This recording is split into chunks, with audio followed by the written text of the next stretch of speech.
Hello everybody. So today I'm going to be talking about a semi-controversial subject, and if you've already seen the title, you have no doubt what this is.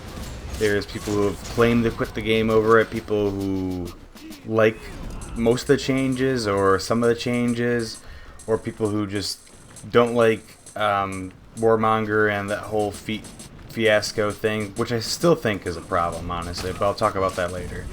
But yeah, I'm going to be talking about the CCU and if the changes are worthwhile or bad or etc. And I might make a follow-up video on heroes that have improved and got worse post this patch. Now keep in mind, originally when the CCU came out, I was not very happy with it because of what they decided to do with stamina values and the damage values they had on that patch. But I could say now it's a lot better. So I'm going to stick most of my judgments to this current patch and everything involved. And for that matter, I'm satisfied with most of the changes they have in the CCU.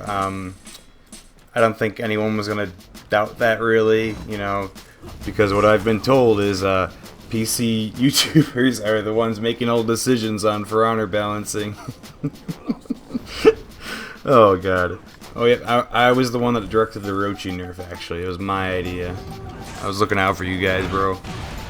But seriously, you give people like me too much credit. I don't think there's a single consistent influence over Ubisoft. They just kind of...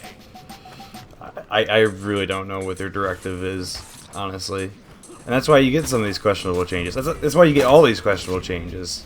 So that's why I really do have to question the concept that Ubisoft appeals to PC players over console players or something, because it's clear that they're just trying to play both sides as much as they can. There's no doubt in my mind that stuff like an Orochi nerf is going to come from more like the main Reddit sub rather than some competitive player they have in their star player program.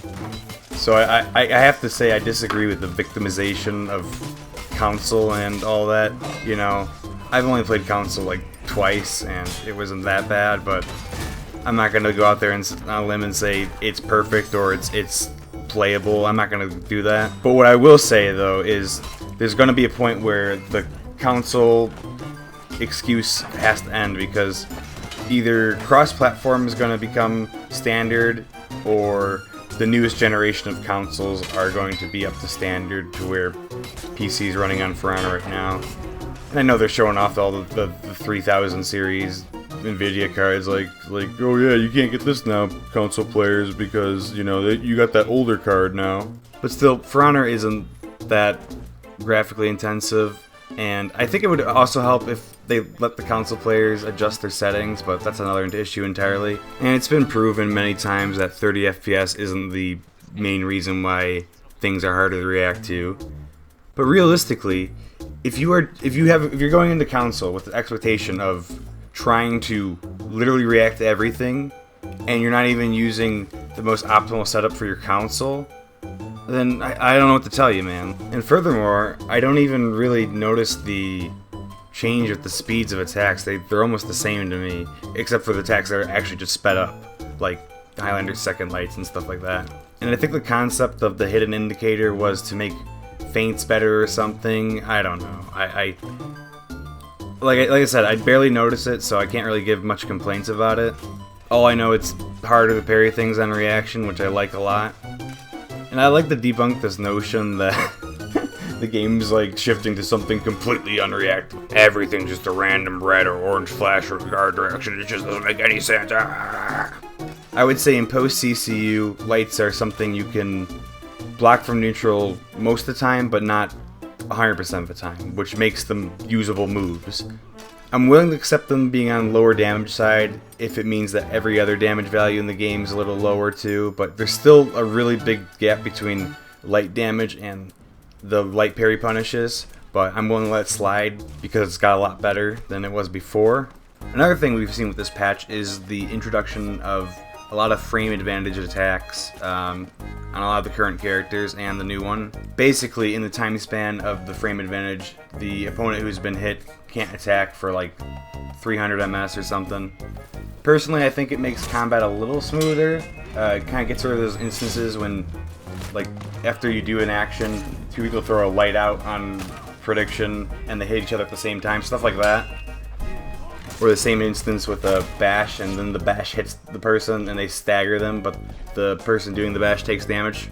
I think my only issue with frame advantage as a mechanic is there's no clear indication when it happens. You just have to know, like, on a case-by-case basis if you want to keep track of them. So maybe a possible improvement is making it some type of indication when the frame advantage is occurring, but I don't know. The other thing that came with this update was a new hero, which, oh my god.